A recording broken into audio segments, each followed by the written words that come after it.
지금 중국이 붕괴하고 있습니다. 건물들이 도미노처럼 무너지고 도시가 진흙바다로 변했습니다. 50년 전 17만 명을 죽인 그 댐이 또 터졌습니다. 충격적인 사실은 이 모든 것을 한국이 일주일 전 정확히 예측했다는 것입니다. 하지만 중국은 비웃었습니다. 대국이 어찌 소국의 기술을 믿겠는가? 한국을 무시한 대가는 참혹했습니다. 2만 명이 사망했고 은폐를 시도했던 중국은 국제사회에서 개망신을 당했습니다. 간신히 현장에서 살아남은 프랑스 구조공학자가 목격한 충격 실화를 지금 공개합니다. 저는 앙드레 듀부아입니다. 프랑스 출신 구조공학자죠. 30년 넘게 세계 각국의 거대 건설 프로젝트에 참여해왔어요.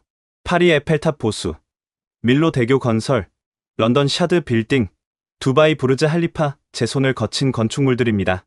그런 제가 왜 지금 이 이야기를 하는지 아십니까? 제가 목격한 것이 인류 역사상 최악의 은폐된 재앙이었기 때문입니다. 중국 허난성 반차오댐 재건설 프로젝트.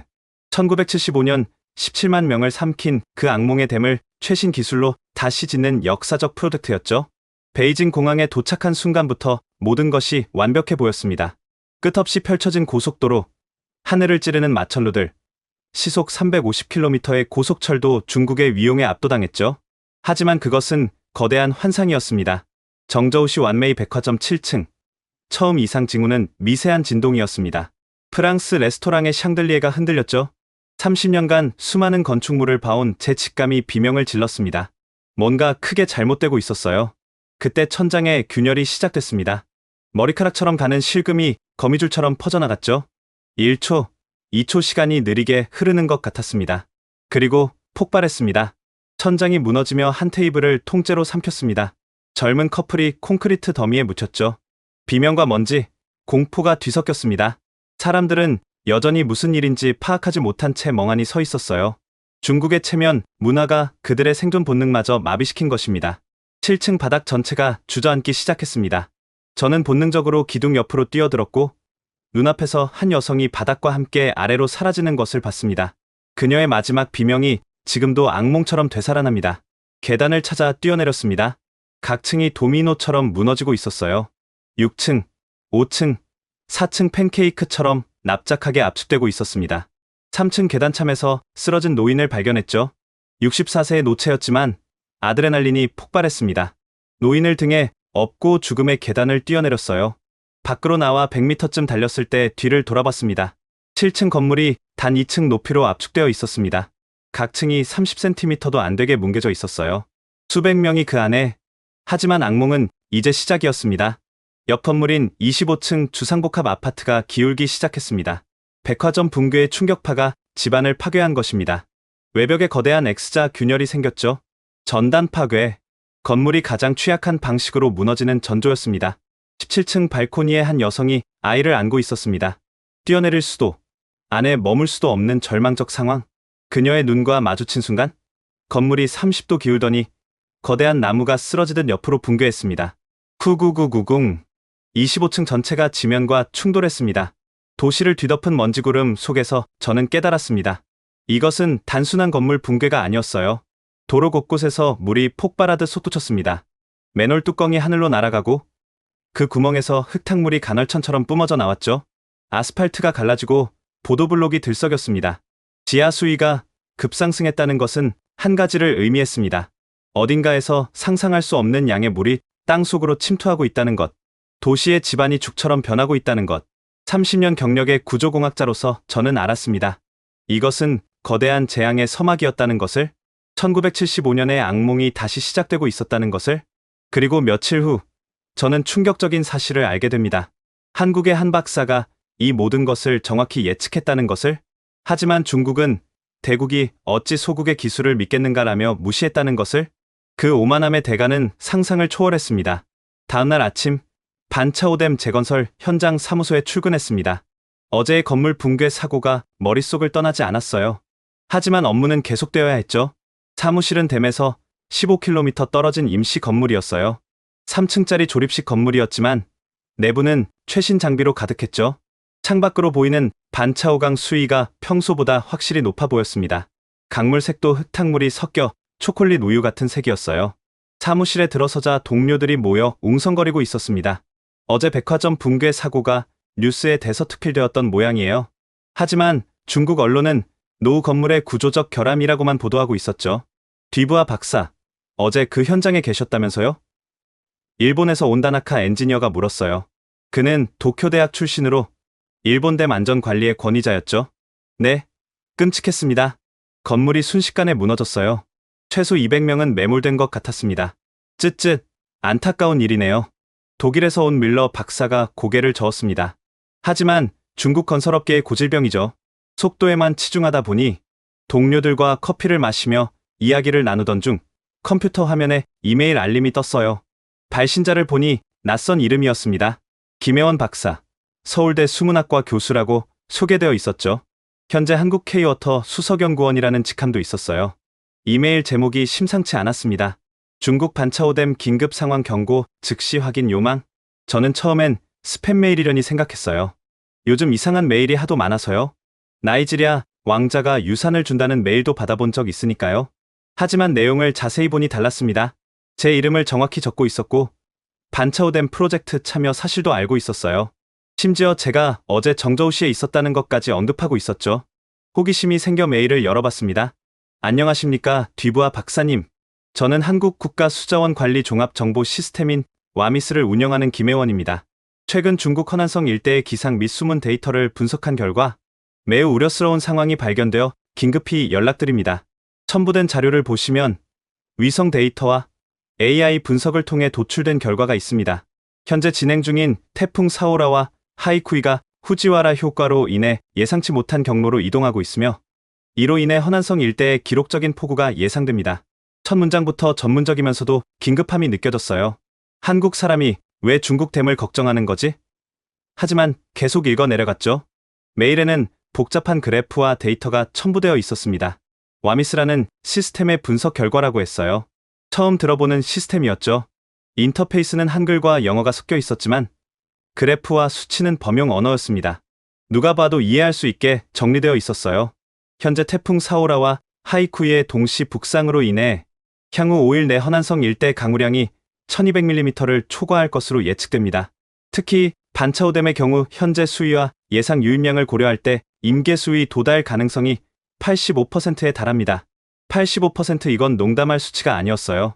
기상 예측에서 85%면 거의 확실하다는 뜻이었죠. 더 놀라운 건 다음 내용이었습니다. 와미스 시스템의 AI 분석 결과 어제 발생한 정저우시 건물 붕괴는 지하 수위 급상승으로 인한 집안 약화가 원인으로 추정됩니다. 이는 대규모 홍수의 전조 현상입니다. 과거 데이터 분석 결과 1975년 반차오댐 붕괴 3일 전에도 유사한 집안 침하 현상이 보고된 바 있습니다. 순간 등골이 서늘해졌어요. 1975년의 패턴이 반복되고 있다는 거였죠. 그때도 며칠 전부터 이상 징후가 있었지만 무시했다고 들었는데 메일은 이렇게 끝났습니다. 뒤부하 박사님의 안전을 위해서라도 즉시 대피를 권고드립니다. 1975년의 비극이 반복될 수 있습니다. 인명이 최우선입니다. 국가의 체면이나 정치적 고려보다 중요한 것은 없습니다. 추신 이메일은 중국 수리부에도 발송했으나 아무런 응답이 없었습니다. 부디 현장의 전문가이신 박사님이라도 이 경고를 진지하게 받아들여 주시기 바랍니다. 저는 한참을 화면을 바라봤어요. 과연 믿어야 할까? 하지만 어제 목격한 건물 붕괴를 정확히 설명하고 있다는 점이 마음에 걸렸죠. 점심시간이 되어 구내 식당으로 향했습니다. 중국식 뷔페였는데 음식 맛은 꽤 괜찮았어요. 마파두부와 탕수육을 접시에 담고 자리를 찾았죠. 천웨이가 제 앞에 앉았어요. 그는 항상 같은 메뉴를 먹었죠. 볶음밥과 계란탕, 그리고 차. 20년간 변하지 않는 루틴이라고 했어요. 천 부장, 한국에서 이상한 메일이 왔어요. 저는 조심스럽게 말을 꺼냈습니다. 천웨이가 젓가락을 멈추고 저를 바라봤어요. 한국에서요? 무슨 내용입니까? 반차오댐이 위험하다고 경고하는 내용이에요. 와미스라는 시스템 데이터를 보냈더군요. 꽤 상세한 분석이었어요. 천웨이의 표정이 순식간에 굳어졌습니다. 젓가락을 탁 내려놓더니 주변을 둘러봤어요. 마치 누가 듣고 있는지 확인하는 것처럼요. 그런 건 믿지 마세요. 천웨이의 목소리가 낮아졌어요. 외세의 음모입니다. 한국이 우리 기술을 시기해서 그러는 겁니다. 하지만 데이터가 꽤 구체적이던데요. 어제 건물 붕괴도 예측하고 있었고. 뒤부하 박사. 천웨이가 목소리를 높였어요. 주변 사람들이 우리를 쳐다봤죠. 그는 다시 목소리를 낮추고 말했습니다. 당신은 누구를 믿습니까? 현장에서 20년간 일한 저를 믿습니까? 아니면 한 번도 와보지 않은 한국 사람을 믿습니까? 우리 반차오댐은 1975년과는 완전히 달라요. 최신 공법으로 건설했고 안전계수도 국제 기준의 2배입니다. 그는 주머니에서 작은 수첩을 꺼내 펼쳐 보였어요. 댐의 각종 수치가 빼곡히 적혀 있었죠. 봐요. 설계 최대 저수량 25억 톤, 현재 저수량 12억 톤. 여유가 충분해요. 시간당 최대 방류량 5만 세제곱미터. 어떤 폭우가 와도 견딜 수 있습니다. 그의 말에도 일리가 있었어요. 저도 설계 도면을 봤고 확실히 안전 마진은 충분해 보였으니까요. 하지만 왜 마음 한구석이 불안한 걸까요? 오후에 정례 기상 브리핑이 있었습니다. 중국 기상청에서 파견된 기상 전문가 왕 박사가 설명을 시작했어요. 그는 베이징 기상대에서 30년간 근무한 베테랑이었죠. 태풍 사오라와 하이쿠이가 북상 중입니다. 스크린에 위성사진이 떴어요. 2개의 거대한 소용돌이가 보였죠. 하지만 진로가 동쪽으로 틀 가능성이 높습니다. 일본 쪽으로 빠져나갈 거예요. 예상 강우량은 어느 정도입니까? 제가 물었어요. 왕 박사가 자신 있게 답했습니다. 허난성 일대는 최대 400mm 정도로 예상합니다. 충분히 감당 가능한 수준이죠. 작년에도 350mm 비가 왔지만 아무 문제 없었습니다. 400mm 김혜원 박사가 예측한 1200mm와는 큰 차이가 있었어요. 누구 말이 맞는 걸까요? 그런데 왕 박사님, 일본의 다나카가 손을 들었어요. 2 태풍이 이렇게 가까이 있으면 후지와라 효과가 발생할 수 있지 않나요? 후지와라 효과. 2개의 태풍이 서로를 끌어당기며 예측 불가능한 경로로 움직이는 현상이었죠. 기상학자들의 악몽이라고 불릴 만큼 예측이 어려웠어요. 왕 박사가 살짝 당황한 표정을 지었지만 이내 웃으며 답했어요. 이론적으로는 가능하지만 발생 확률은 5% 미만입니다. 걱정하실 필요 없어요. 회의가 끝나고 사무실로 돌아왔을 때 창밖을 보니 하늘이 어두워지고 있었어요. 아직 오후 3시인데 마치 저녁처럼 어두웠죠. 그리고 바람이 불기 시작했습니다. 나뭇가지들이 격하게 흔들리고 먼지가 휘날렸어요. 뭔가 심상치 않은 기운이 느껴졌죠. 퇴근 후 숙소로 돌아와 다시 김혜원 박사의 메일을 열어봤습니다. 첨부된 데이터를 하나하나 자세히 살펴봤어요. 단순한 일기예보가 아니었습니다. 위성 데이터, 해수면, 온도, 제트기류 패턴, 대기압 분포까지 종합적으로 분석한 결과였어요. 특히 인상적인 건 AI 기반 수문 예측 모델이라는 부분이었습니다. 본 시스템은 과거 50년간의 동아시아 기상 데이터를 딥러닝으로 학습했습니다. 특히 태풍의 이동 경로와 강우량 예측에서 94.7%의 정확도를 보이고 있습니다. 현재 상황은 1975년 8월과 매우 유사한 패턴을 보이고 있으며 당시에도 2개의 태풍이 연속으로 영향을 미쳤습니다. 그래프를 보니 정말 소름이 돋았어요. 1975년의 기상 패턴과 현재가 거의 일치하고 있었죠. 기압 배치, 해수면, 온도, 심지어 태풍의 접근 각도까지 비슷했어요. 창밖을 보니 비가 내리기 시작했습니다. 아직은 보슬비 수준이었지만 빗방울이 유리창을 두드리는 소리가 불길하게 들렸어요. 저 멀리서 번개가 번쩍이고 몇 초 후 천둥 소리가 들렸습니다. 폭풍이 다가오고 있었어요. 휴대폰이 울렸습니다. 프랑스 대사관이었어요. 듀부아 박사님? 태풍 경보가 발령되었습니다. 필요하시면 대사관으로 대피하실 수 있습니다. 감사합니다. 하지만 아직은 괜찮습니다. 상황을 좀 더 지켜보겠습니다. 전화를 끊고 TV를 켰어요. 중국 중앙방송 CCTV에서 기상 특보를 하고 있었습니다.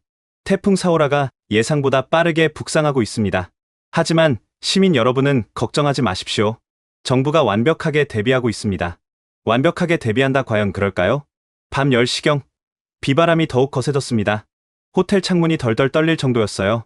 밖을 보니 가로수들이 부러질 듯 휘어지고 있었죠. 그때 또 다른 이메일이 왔습니다. 김혜원 박사였어요. 듀부아 박사님, 상황이 급변하고 있습니다. 태풍 하이쿠이까지 예상보다 빨리 접근하고 있어요. 2 태풍이 만나면서 후지와라 효과가 시작된 것 같습니다. 최신 분석 결과 48시간 내 허난성 강우량이 1500mm를 넘을 가능성이 있습니다. 이미 상류 지역 산사태 위험도가 90%를 넘었고요. 제발 안전한 곳으로 대피하세요. 그리고 가능하다면 현지 당국에 이 정보를 전달해 주세요. 한 명이라도 더 구해야 합니다. 1500mm 처음 예측보다도 300mm나 더 많았어요. 이 정도면 대재앙이었죠. 저는 망설이다가 천회의에게 전화를 걸었습니다. 여보세요? 천 부장님? 듀부아입니다. 이 시간에 무슨 일이세요? 그의 목소리는 짜증 섞여 있었어요. 한국에서 새로운 데이터가 왔습니다. 후지와라 효과가 시작됐대요. 48시간 내 1500mm. 말도 안 됩니다. 천웨이가 소리쳤어요. 우리 기상청은 여전히 400mm라고 예보하고 있어요. 한국인들이 뭘 안다고 이래라 저래라 하는 겁니까? 하지만 만약의 경우를 대비해서라도 뒤부하 박사, 당신은 댐 구조 전문가지 기상 전문가가 아니잖아요. 본분을 지키세요. 그리고 더 이상 그런 선동적인 메일에 흔들리지 마세요. 내일 아침에 봅시다. 전화가 끊겼어요. 천웨이의 반응이 너무 감정적이어서 오히려 더 불안해졌죠. 왜 그렇게 방어적일까요? 새벽 2시, 잠을 이루지 못하고 뒤척이고 있을 때 엄청난 굉음이 들렸어요. 번개가 호텔 근처에 떨어진 것 같았습니다. 창밖을 보니 믿을 수 없는 광경이 펼쳐져 있었어요. 하늘에서 폭포처럼 비가 쏟아지고 있었죠. 도로는 이미 강이 되어 있었고 자동차들이 물에 떠내려가고 있었어요. 이런 김 박사 말이 맞았어. 저는 서둘러 옷을 입고 중요한 서류들을 방수 가방에 넣었어요. 뭔가 큰일이 벌어질 것 같은 예감이 들었죠. 새벽 4시, 호텔 로비는 이미 대피하려는 투숙객들로 북적였어요. 호텔 직원들도 당황한 표정이었죠. 1층이 침수되기 시작했습니다. 모두 2층 이상으로 대피하세요. 엘리베이터는 이미 멈춰 있었고 계단으로 사람들이 밀려 올라가고 있었어요. 밖에서는 사이렌 소리가 요란하게 울리고 있었지만 정작 무엇을 해야 하는지 아는 사람은 없어 보였죠. 호텔 2층 로비에 모인 사람들은 공포에 질려 있었어요. 창밖으로는 물바다가 된 거리가 보였죠. 1층 로비는 이미 완전히 물에 잠겼고 물은 계속 차오르고 있었습니다. 대체 어떻게 된 거야? 기상청은 400mm라고 했는데 정부는 뭐 하는 거야? 사람들의 불만이 터져 나왔어요. 하지만 이미 늦었죠. 호텔 매니저가 나와서 상황을 설명하려 했지만 그도 제대로 아는 게 없었어요. 일단 진정하시고 정부 발표를 기다립시다. 곧 구조대가 올 겁니다. 하지만 구조대는 오지 않았어요. 아니, 올 수가 없었죠. 도로가 모두 물에 잠겼으니까요. 제 휴대폰이 간신히 신호를 잡았어요. 뉴스를 확인해 보니 충격적인 소식들이 올라오고 있었습니다. 허난성 전역 침수 사태, 정저우시 지하철 침수, 수백 명 고립, 산시성, 산둥성도 동시 피해. 하지만 가장 충격적인 건 다음 뉴스였어요. 전국 150개 댐 긴급 방류 시작 하류 지역 대피령. 150개 댐이 동시에 방류를 시작했다는 거였어요. 그것도 사전 경고 없이요. 각 지방 정부가 패닉에 빠져 제각각 판단한 결과였죠. 그때 또 다른 끔찍한 소식이 전해졌습니다. 북한 두만강 일대에서 갑작스러운 홍수로 대규모 인명 피해가 발생했다는 거였어요. 중국 무통보 방류로 북한 두만강 일대 4천여 명 사망 추정. 4,000명 단 하룻밤 사이에 4,000명이 목숨을 잃었다는 거였습니다. 그것도 남의 나라 사람들이요. 중국이 미리 통보만 했어도 막을 수 있었던 죽음들이었죠. 호텔에 갇힌 사람들 사이에서 울음소리가 터져 나왔어요. 가족과 연락이 안 된다며 울부짖는 사람들, 집이 물에 잠겼다며 절망하는 사람들.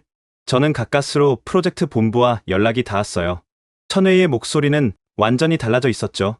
뒤부하, 박사 상황이 통제불능입니다. 그의 목소리가 떨리고 있었어요.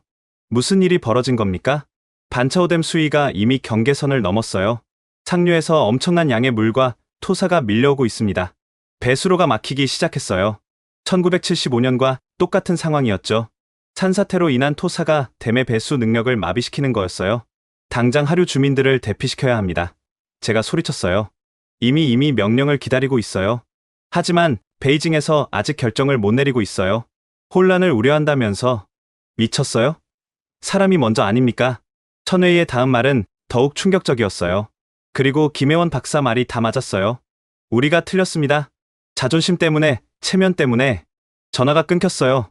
아마 통신망에 문제가 생긴 것 같았습니다. 오전 8시경 호텔 전기가 나갔어요. 비상 발전기가 작동했지만 얼마나 버틸지 알 수 없었죠. 물은 이미 2층 바닥까지 차올랐고 모두 3층으로 대피해야 했습니다. 그때 놀라운 일이 벌어졌어요. 한 젊은 중국인이 노트북을 들고 와서 사람들에게 보여주기 시작한 거였죠. 여러분, 이걸 보세요. 한국에서 일주일 전에 이미 경고했대요. 화면에는 김혜원 박사의 와미스 데이터가 떠 있었어요. 누군가 인터넷에 올린 것을 캡처한 거였죠. 한국은 이미 다 예측했는데 우리 정부가 무시했대요. 외국 기술을 인정하기 싫어서. 사람들이 웅성거리기 시작했어요. 정말이야? 그럼 막을 수 있었다는 거야? 4,000명이 죽은 것도 막을 수 있었다고? 분노가 퍼져나가기 시작했어요. 체면 때문에 수천 명이 죽었다는 사실에 사람들이 격분한 거였죠. 오전 10시, 더욱 끔찍한 소식이 전해졌어요. 북한의 사망자가 5천 명을 넘어섰고 중국 내에서도 이미 1만 명 이상이 목숨을 잃었다는 거였습니다. 그리고 반차오댐에 2차 균열이 발생했다는 소식까지. 이제 끝이구나. 누군가 절망적으로 중얼거렸어요. 바로 그때였습니다. 호텔 로비로 한 여성이 뛰어들어왔어요. 온몸이 흙탕물에 젖어 있었지만 눈빛만은 살아있었죠. 저는 류샤오메이입니다. CCTV 기자예요. 사람들이 그녀를 알아봤어요. 유명한 탐사보도 기자였거든요. 여러분, 들어보세요. 정부가 진실을 숨기고 있어요. 한국이 미리 경고했는데 무시했어요. 제가 증거를 가지고 있습니다. 류샤오메이는 방수 처리된 가방에서 노트북을 꺼냈어요. 그리고 사람들에게 보여주기 시작했죠. 이게 한국 와미스 시스템의 경고 데이터예요. 일주일 전 것입니다. 모든 걸 정확히 예측했어요. 건물 붕괴, 강우량, 댐 위험, 심지어 북한 피해까지. 화면에는 김혜원 박사가 보낸 그 데이터가 그대로 있었어요. 날짜를 보니 정말 일주일 전이었죠. 그런데 왜? 한 노인이 물었어요. 류샤오메이의 눈에서 눈물이 흘렀습니다. 제 남편과 딸이 북한 두만강에서 죽었어요. 친정 방문 중이었는데 중국의 무통보 방류 때문에 로비가 조용해졌어요. 그녀의 슬픔이 모두에게 전해졌죠. 저는 이 진실을 세상에 알릴 거예요. 정부가 막아도 검열해도 끝까지 싸울 거예요. 더 이상 체면 때문에 사람이 죽는 일은 없어야 해요. 그때 제 휴대폰이 울렸어요. 놀랍게도 김혜원 박사였습니다. 뒤부하 박사님, 무사하신가요? 네. 호텔에 고립되어 있지만 안전합니다. 다행이네요. 들어보세요. 반차오댐이 12시간 내에 붕괴할 가능성이 매우 높습니다. 최대한 높은 곳으로 대피하세요. 12시간이요? 네. 우리 시뮬레이션 결과 그렇습니다. 그리고 중국 정부도 이제 알고 있을 거예요. 하지만 여전히 공식 발표를 못하고 있죠. 500만 명을 대피시킨다는 게 쉬운 일이 아니니까요. 500만 명 반차오댐 하류에 사는 사람들의 숫자였어요. 전화를 끊고 류샤오메이를 다시 봤어요. 그녀는 사람들에게 계속 설명하고 있었죠. 제가 왜 여기 왔는지 아세요? 진실을 방송하려고 베이징으로 가는 길이었어요. 하지만 모든 도로가 막혔죠. 그래서 이 호텔로 대피한 거예요. 방송이요? 정부가 허락할 리 없잖아요. 누군가 비웃었어요. 류샤오메이가 단호하게 말했습니다. 방송국 내부에 협력자가 있어요. 생방송으로 진실을 폭로할 거예요. 단 5분만 있으면 돼요. 그녀는 저를 바라봤어요. 당신이 뒤부하 박사님이시죠? 천웨이 부장이 말했어요. 유일하게 한국 데이터를 믿은 외국인이라고. 네, 맞습니다. 도와주세요. 박사님의 증언이 필요해요. 외국 전문가가 확인해주면 신뢰도가 높아질 거예요. 저는 잠시 고민했어요. 하지만 이미 늦었죠. 진실은 밝혀져야 했습니다. 좋습니다.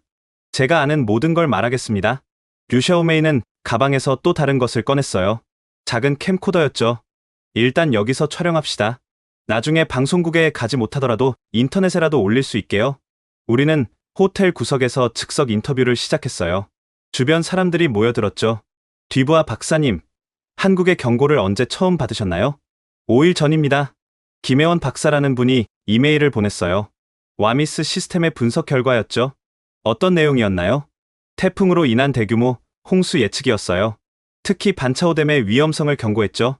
정저우시 건물 붕괴도 정확히 예측했고요. 중국 당국의 반응은 어땠나요? 저는 천웨이와의 대화를 떠올렸어요. 무시했습니다. 외세의 음모라면서요. 한국 기술을 인정하고 싶지 않았던 거죠. 류샤오메이가 카메라를 향해 말했어요. 시청자 여러분, 들으셨죠? 우리는 경고를 받았어요. 충분한 시간이 있었어요. 하지만 정부는 체면 때문에, 자존심 때문에 무시했습니다. 그 결과 15,000명이 죽었어요. 그녀의 목소리가 떨렸어요. 제 가족도 그 중에 있었어요.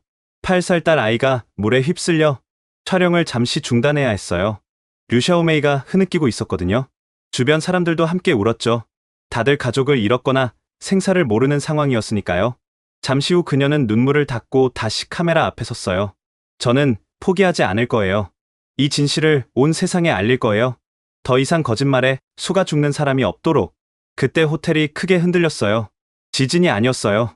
엄청난 양의 물이 건물에 부딪힌 충격이었죠. 3층도 위험해요. 더 위로. 사람들이 비명을 지르며 계단으로 뛰었어요. 이 5층 호텔에서 갈 곳은 4층과 5층, 그리고 옥상뿐이었죠. 옥상에 올라가니 믿을 수 없는 광경이 펼쳐져 있었어요. 정저우시 전체가 거대한 호수가 되어 있었죠. 건물들은 섬처럼 물 위에 떠 있었고 지붕 위에는 구조를 기다리는 사람들이 가득했어요. 저기 봐요. 누군가 외쳤어요. 멀리 헬기 한 대가 날아오고 있었어요. 하지만 한 대로는 역부족이었죠. 구조를 기다리는 사람이 수만 명은 될 텐데 류샤오메이가 제 옆에 왔어요. 박사님, 봐요. 그녀가 휴대폰을 보여줬어요. 놀랍게도 우리가 찍은 영상이 이미 인터넷에 퍼지고 있었어요. 누군가 몰래 촬영해서 올린 모양이었죠. 조회수가 실시간으로 올라가고 있었어요. 10만, 50만, 100만, 댓글도 폭주했어요. 정부는 사과하라. 체면이 생명보다 중요한가? 한국은 이미 알고 있었다니. 내 가족을 돌려줘. 중국 전역이 분노하고 있었어요. 진실이 밝혀지자 더 이상 참을 수 없었던 거죠. 오후 3시경 충격적인 방송이 시작됐어요. 믿기 어렵게도 CCTV 메인 뉴스에서 류샤오메이가 나타난 거였죠. 협력자가 정말로 있었던 모양이에요. 시청자 여러분, 지금부터 정부가 숨긴 진실을 공개합니다. 류샤오메이는 준비한 자료를 보여주며 차분하게 설명했어요. 한국의 와미스 데이터, 정부의 무시, 그로 인한 참사. 이것 보세요. 한국 김혜원 박사가 보낸 경고입니다. 날짜를 확인하세요. 일주일 전입니다. 화면에 와미스 시스템의 3D 분석 화면이 나타났어요. 반차오댐의 위험성을 보여주는 그래프와 시뮬레이션이었죠. 한국은 AI와 위성 데이터를 이용해 정확히 예측했습니다. 우리도 이 데이터를 받았어요. 하지만 정부는 무시했습니다. 왜? 한국 기술을 인정하기 싫어서. 방송은 불과 5분 만에 중단됐어요. 하지만 충분했죠. 이미 전 중국이 진실을 알게 됐으니까요. 그 후로 상황은 급변했어요. 베이징 정부가 마침내 대규모 대피령을 내렸고 군대가 총동원됐죠. 하지만 이미 늦었어요. 반차오댐은 한계에 도달했고 붕괴는 시간 문제였죠. 저녁 6시 호텔 옥상에서 믿을 수 없는 장면을 목격했어요. 군용 헬기들이 때로 날아오고 있었죠. 대피 작전이 본격적으로 시작된 거였어요. 하지만 여전히 부족했습니다. 구조를 기다리는 사람이 너무 많았거든요. 류샤오메이가 계속 취재를 하고 있었어요. 생존자들의 증언을 카메라에 담았죠. 우리 마을은 완전히 사라졌어요. 500년 된 마을이 경고만 있었어도 대피할 수 있었는데 정부를 믿었던 내가 바보였어. 그때 제 휴대폰이 울렸어요. 천회이었습니다. 뒤부하 박사, 그의 목소리는 완전히 지쳐 있었어요. 댐이 더 이상 버티지 못할 것 같아요. 얼마나 남았습니까? 2시간 길어야 3시간이에요. 박사님이 옳았어요. 우리가 다 틀렸어요. 그는 잠시 말을 멈췄다가 덧붙였어요. 김혜원 박사님께 전해주세요. 죄송하다고 그분의 경고를 무시한 걸 평생 후회할 거라고. 전화가 끊어졌어요. 아마 그가 마지막까지 댐을 지키려 하는 것 같았죠. 저는 류샤오메이에게 상황을 전했어요. 그녀는 즉시 카메라를 켰죠. 여러분, 방금 확인했습니다. 반차오댐이 2~3시간 내에 붕괴할 거라고 합니다. 아직 대피하지 못한 분들은 지금 당장 높은 곳으로 가세요. 그녀의 외침이 인터넷을 통해 퍼져나갔어요. 사람들이 댓글로 위치를 공유하고 대피 경로를 알려주기 시작했죠. 시민들이 스스로 구조 네트워크를 만들어가고 있었어요. 밤 8시, 김혜원 박사에게서 다시 연락이 왔어요. 이번엔 영상통화였죠. 뒤부하 박사님, 한국 정부가 긴급 지원을 결정했습니다. 구조대와 의료진을 보낼 예정이에요. 정말입니까? 중국 정부가 허락할까요? 김 박사가 쓴웃음을 지었어요. 이미 국제 여론이 들끓고 있어요. 중국도 거부할 수 없을 겁니다. 그는 노트북 화면을 보여줬어요. 와미스 시스템의 실시간 분석 화면이었죠. 보세요. 이게 현재 반차오댐의 상태입니다. 3D 모델링으로 구현된 댐의 모습은 충격적이었어요. 댐체 전체가 붉은색으로 표시되어 있었죠. 위험을 나타내는 색이었어요. 이 데이터를 어떻게? 저는 놀라움을 감출 수 없었어요. 위성 레이더 측정입니다. 댐의 미세한 변형까지 실시간으로 포착할 수 있어요. 보세요. 댐 중앙부가 이미 50cm 이상 부풀어 올랐어요. 50cm 콘크리트 구조물이 그 정도로 변형됐다면 이미 내부는 완전히 파괴된 거였죠. 그리고 이것 보세요. 김 박사가 다른 화면을 띄웠어요. 표면 온도 분석입니다. 균열 부위에서 마찰열이 감지되고 있어요. 물이 고속으로 침투하고 있다는 증거죠. 정말 놀라운 기술이었어요. 수백 킬로미터 떨어진 곳에서 이런 정밀한 분석이 가능하다니. 박사님, 김혜원 박사가 진지하게 말했어요. 곧 댐이 무너집니다. 최대한 많은 사람에게 알려주세요. 한 명이라도 더 살려야 합니다. 영상통화를 끝내고 류 샤오메이에게 데이터를 보여줬어요. 그녀는 즉시 이를 촬영해서 방송했죠.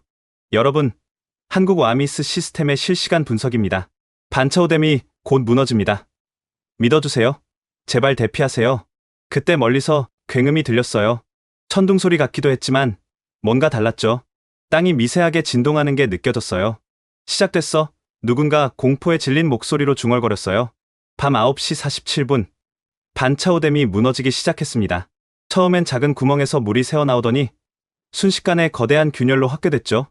그리고 굉음과 함께 120m 높이의 콘크리트 벽이 종이처럼 찢어졌어요.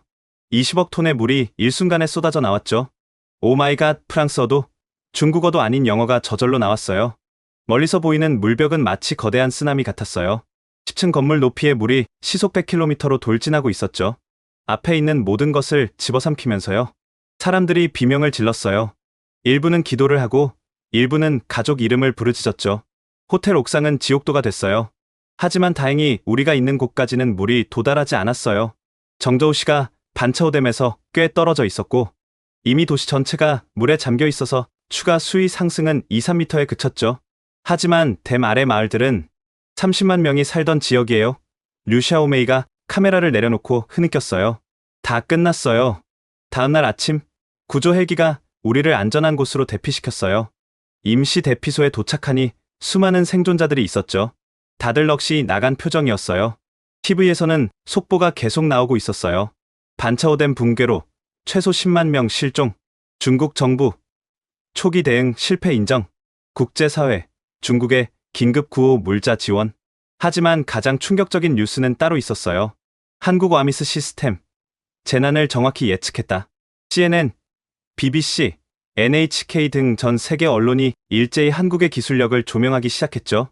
한국의 AI 재난 예측 시스템이 중국 정부보다 정확했다. 체면, 외교가 부른 참사, 과학기술의 국경을 넘어선 인도주의, 특히 류 샤오메이의 방송이 전 세계에 퍼지면서 큰 반향을 일으켰어요. 한 여성의 용기가 진실을 밝힌 거였죠. 대피소에서 류 샤오메이를 다시 만났어요. 그녀는 여전히 취재를 계속하고 있었죠. 박사님, 인터뷰 하나만 더 해주세요. 이번엔 제대로 된 방송으로요. 우리는 대피소 한쪽에서 인터뷰를 했어요. 이번엔 제대로 된 카메라와 조명이 있었죠. 뒤부하 박사님, 이번 사태를 통해 무엇을 배웠다고 생각하십니까? 저는 잠시 생각한 뒤 답했어요. 과학에는 국경이 없습니다. 한국의 기술이든 중국의 기술이든 프랑스의 기술이든 중요한 건 그게 아니에요. 중요한 건 그 기술이 사람을 살릴 수 있느냐는 거죠. 중국 정부의 대응에 대해서는 어떻게 생각하시나요? 체면과 자존심은 때로 치명적일 수 있습니다. 특히 인명이 걸린 문제에서는요. 이번 일이 교훈이 되길 바랍니다. 인터뷰가 끝난 후 류 샤오메이가 조용히 말했어요. 고맙습니다, 박사님. 덕분에 많은 사람이 진실을 알게 됐어요. 그날 저녁 놀라운 일이 벌어졌어요. 중국 중앙 정부가 공식 사과문을 발표한 거였죠. 그것도 총리가 직접 나와서요. 이번 참사에 대해 깊이 사과드립니다. 초기 대응에 실패했음을 인정합니다. 특히 한국의 경고를 무시한 것은 치명적인 실수였습니다. 이어서 더욱 파격적인 발표가 이어졌어요. 중국은 즉시 한국과 재난 예측 기술 협력을 시작하겠습니다. 와미스 시스템을 중국 전역에 도입할 것입니다. 체면을 그토록 중시하던 중국이 공개적으로 잘못을 인정하고 한국 기술을 도입하겠다고 한 거예요. 역사적인 순간이었죠. 밤늦게 김혜원 박사와 다시 통화했어요. 박사님, 들으셨죠? 중국이 와미스 도입을 결정했어요. 김 박사의 목소리에는 안도감이 묻어났어요. 네, 들었습니다. 늦었지만 다행이에요. 이제라도 더 많은 생명을 구할 수 있을 거예요. 박사님의 기술이 세계를 바꾸고 있어요. 아니에요. 김 박사가 겸손하게 답했어요. 기술은 도구일 뿐이에요. 중요한 건 그걸 사용하는 사람들의 마음이죠. 뒤부하 박사님처럼 진실을 위해 싸워주는 분들이 있어서 가능했어요. 다음 날부터 국제사회의 반응이 쏟아졌어요. 먼저 유엔에서 긴급 성명을 발표했죠. 이번 중국 홍수 참사는 국제협력의 중요성을 보여주는 사례다. 한국의 와미스 시스템은 인류 공동의 자산이 되어야 한다. 유엔 사무총장이 직접 한국을 방문하겠다고 발표했어요. 와미스 시스템을 전 세계 재난 취약 국가에 보급하는 방안을 논의하기 위해서였죠. 미국의 반응도 빨랐어요. 바이든 대통령이 직접 나섰죠. 미국은 즉시 한국과 협력하여 와미스 시스템을 도입하겠다. 미국 시민의 안전을 위해 최선의 기술을 활용해야 한다. 미국 기상청장은 더 솔직했어요. 인정합니다. 한국의 재난 예측 기술이 우리보다 앞서 있습니다. 자존심보다 국민의 생명이 중요합니다. 일본도 마찬가지였어요. 특히 지진과 쓰나미가 잦은 일본으로서는 와미스 시스템이 절실했죠. 일본은 한국과 전면적인 기술 협력을 시작한다. 와미스 시스템을 일본 전역에 구축할 것이다. 유럽연합도 움직였어요. EU 의장이 발표했죠. EU 27개국이 공동으로 와미스 시스템을 도입한다. 기후변화 시대의 국경을 넘는 재난에 공동 대응해야 한다. 특히 독일과 프랑스가 적극적이었어요. 최근 유럽의 홍수 피해가 심각했거든요. 며칠 후 저는 프랑스 정부의 초청을 받았어요. 파리로 돌아가는 비행기 안에서 많은 생각을 했죠. 과연 이번 일로 세상이 바뀔까? 파리에 도착하자 언론의 관심이 쏟아졌어요. 영웅의 귀환이라는 헤드라인이 신문 일면을 장식했죠. 하지만 저는 영웅이 아니었어요. 진짜 영웅은 목숨을 걸고 진실을 알린 류샤오메이, 그리고 처음부터 경고를 보낸 김혜원 박사였죠. 프랑스 대통령궁에서 마크롱 대통령을 만났어요. 듀부아 박사, 프랑스의 자랑입니다. 과학자의 양심을 지켜주셔서 감사합니다. 대통령님, 이제 프랑스도 와미스 시스템이 필요합니다. 센강의 홍수, 남부의 산불 우리도 대비해야 합니다. 마크롱 대통령이 고개를 끄덕였어요. 이미 한국 정부와 협의 중입니다. 듀부아 박사가 프랑스 쪽 책임자가 되어주시길 바랍니다. 뜻밖의 제안이었어요. 하지만 저는 이미 마음을 정하고 있었죠. 감사합니다. 하지만 먼저 한국에 가서 제대로 배우고 싶습니다. 와미스 시스템의 정신과 기술을 완전히 이해한 후에 프랑스에 적용하고 싶어요.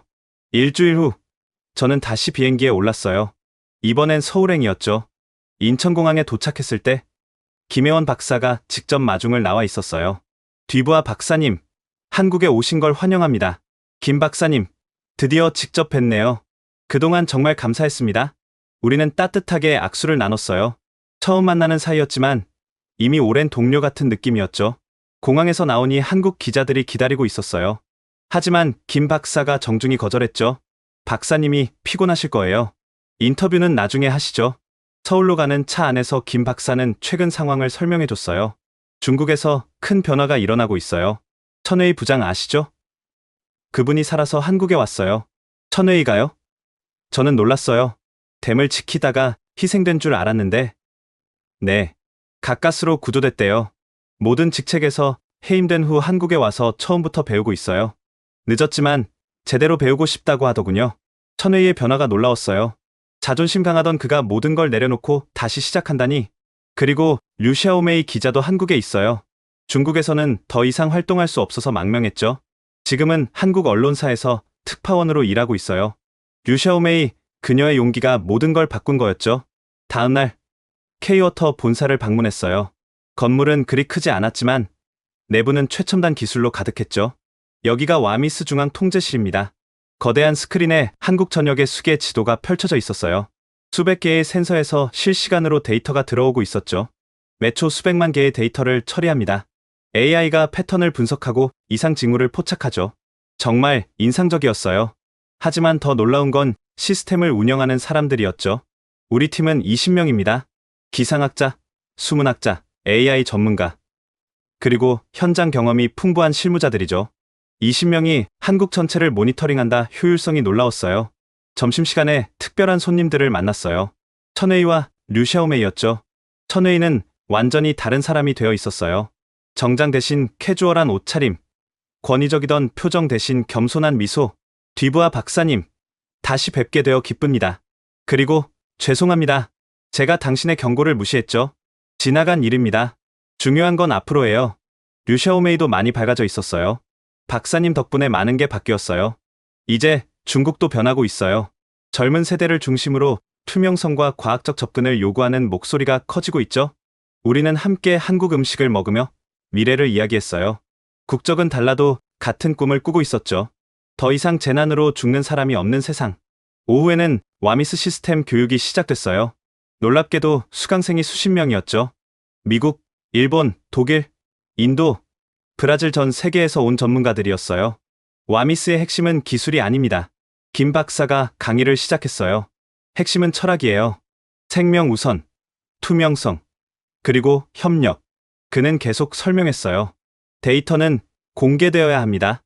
정보를 독점하면 결국 피해를 보는 건 시민들이에요. 우리는 모든 데이터를 실시간으로 공개합니다. 정말 파격적인 접근이었어요. 대부분의 국가들이 이런 정보를 기밀로 분류하는데 한국은 정반대였죠. 그리고 시민 참여가 중요합니다. 우리 시스템에는 시민 제보 기능이 있어요. 현장의 목소리가 가장 정확하거든요. 수업이 끝난 후 천회의가 다가왔어요. 20년 동안 댐을 관리했지만 이런 접근은 처음이에요. 우리는 항상 위에서 아래로만 지시했죠. 시민의 목소리는 무시했고요. 그의 고백이 씁쓸했어요. 하지만 이제라도 깨달은 게 중요했죠. 한국에서의 첫 주가 끝날 무렵 저는 중요한 결정을 내렸어요. 단순히 기술을 배우는 것을 넘어 이곳에서 새로운 프로젝트를 시작하기로 한 거였죠.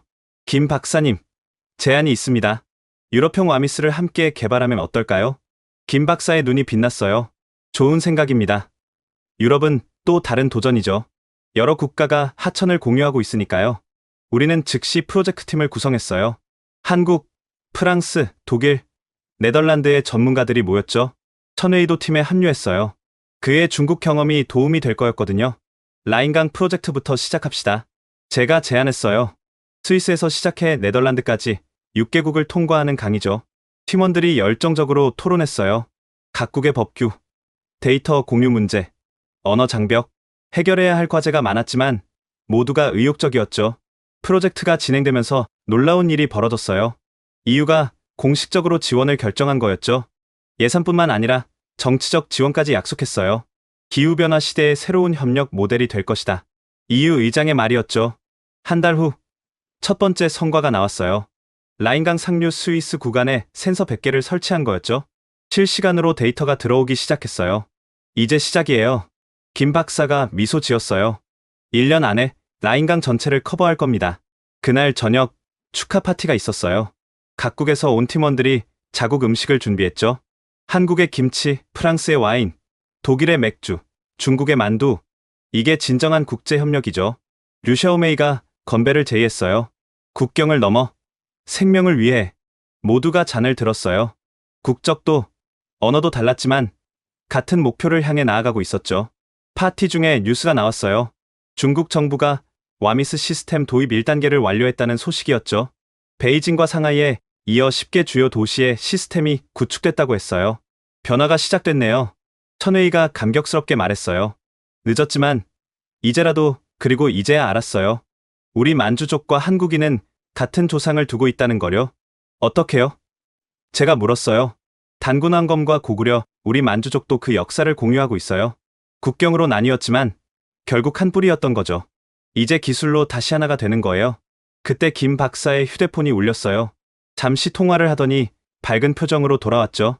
좋은 소식이에요. 유엔이 와미스를 국제표준으로 채택하기로 했대요. 그리고 개발도상국 지원 프로그램도 시작한대요. 모두가 환호했어요. 드디어 와미스가 진정한 글로벌 시스템이 되는 거였죠. 6개월이 지났어요. 유럽 와미스 프로젝트는 순조롭게 진행되고 있었죠. 이미 라인강과 다뉴브강의 시스템이 구축됐고 첫 번째 홍수 예측에 성공했어요. 3일 후 라인강 중류 수위 2m 상승 예상, 쾰른 지역 주의보 발령 권고, 독일 당국이 즉시 대응했고 피해를 최소화할 수 있었죠. 단 한 명의 사망자도 없었어요. 이 성공에 모두가 기뻐했지만 가장 기뻐한 사람은 천회의였어요. 드디어 제가 꿈꾸던 일을 하고 있어요. 사람을 살리는 일 말이에요. 그의 눈에 눈물이 맺혔어요. 20년간 체제에 충성했던 그가 이제야 진정한 보람을 느끼고 있었죠. 어느 날 특별한 손님이 찾아왔어요. 중국 수리부의 새로운 부장이었죠. 놀랍게도 40대 초반의 젊은 여성이었어요. 저는 장 리나입니다. 중국 정부를 대표해 정식으로 사과드리러 왔어요. 그리고 협력을 요청하러요. 그녀의 태도는 과거 중국 관료들과 완전히 달랐어요. 겸손하고 열린 자세였죠. 반차오댐 참사 이후 중국도 많이 변했어요. 특히 젊은 세대들이 변화를 요구하고 있죠. 투명성, 과학적 접근, 국제협력. 이제 중국도 새로운 길을 가려고 합니다. 장 리나 부장은 구체적인 제안을 했어요. 중국 8만 개 댐에 와미스를 전면 도입하겠습니다. 한국, 유럽팀과 함께하고 싶어요. 그리고 천회의 전 부장님도 다시 모시고 싶습니다. 천회의가 놀란 표정을 지었어요. 저를요?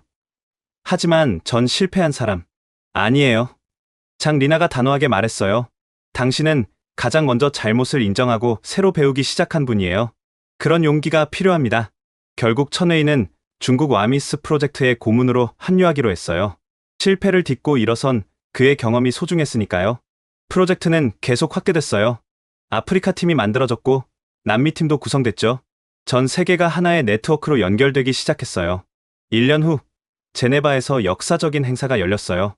글로벌 와미스 출범식이었죠. 100개국 대표가 모였고 UN 사무총장이 직접 주재했어요. 오늘은 인류 역사의 새로운 장이 열리는 날입니다. 더 이상 예측 못한 자연재해로 죽는 사람이 없는 세상. 그 꿈이 현실이 되고 있습니다. 김혜원 박사가 기조연설을 했어요. 와미스는 단순한 기술이 아닙니다. 협력의 플랫폼입니다. 국경을 넘어, 체제를 넘어, 오직 생명을 구한다는 하나의 목표로 뭉쳤습니다. 행사장에는 반차오댐 참사 생존자들도 초청됐어요.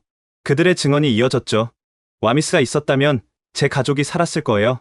이제라도 이런 시스템이 만들어져서 감사합니다. 다른 사람들은 제가 겪은 아픔을 겪지 않기를. 출범식이 끝난 후 저는 파리로 돌아왔어요. 하지만 이제 파리는 단순한 고향이 아니었죠. 유럽 와미스 본부가 있는 곳이었어요. 생강이 내려다 보이는 사무실에서 저는 매일 유럽 전역의 데이터를 모니터링했어요. 프랑스뿐만 아니라 스페인의 가뭄, 이탈리아의 폭우, 북유럽의 눈사태까지 한눈에 볼 수 있었죠. 어느 날 오후 반가운 전화가 왔어요. 류샤오메이였죠. 박사님, 좋은 소식이에요. 제가 와미스 다큐멘터리로 국제 언론상을 받았어요. 축하해요. 당신의 용기가 인정받은 거네요. 이 상은 제 것이 아니에요. 진실을 위해 싸운 모든 분들의 것이죠. 특히 돌아가신 분들의. 그녀의 목소리가 잠시 떨렸어요. 가족을 잃은 아픔은 여전했지만 그 아픔을 딛고 더 나은 세상을 만들어가고 있었죠. 지금까지 세상은 많이 변했어요. 글로벌 와미스 네트워크는 150개국을 연결하고 있고 매년 수십만 명의 생명을 구할 수 있는 잠재력을 갖추게 됐죠. 중국도 변화를 시작했어요. 8만 개 댐 중 일부에 이미 시스템 설치를 시작했고 투명성과 협력의 중요성을 인정하기 시작했죠. 천웨이는 이제 중국 와미스의 수석 고문이 되어 열심히 일하고 있어요. 실패를 딛고 일어선 그의 스토리는 많은 사람에게 영감을 주고 있죠. 실패를 인정하는 것이 새로운 시작입니다. 그가 자주 하는 말이에요. 김혜원 박사는 계속해서 와미스 시스템을 개선하고 있어요. 더 정확하고, 더 빠르고, 더 많은 생명을 구할 수 있도록요. 기술은 계속 발전해야 해요. 오늘 구한 생명보다 내일 더 많은 생명을 구하기 위해서요. 저는 이제 65세가 되었어요. 은퇴를 생각할 나이지만 아직 할 일이 많습니다. 아프리카 프로젝트가 막 시작됐고 중동의 물 부족 문제도 해결해야 하죠. 매일 아침 생강을 바라보며 커피를 마실 때마다 생각해요.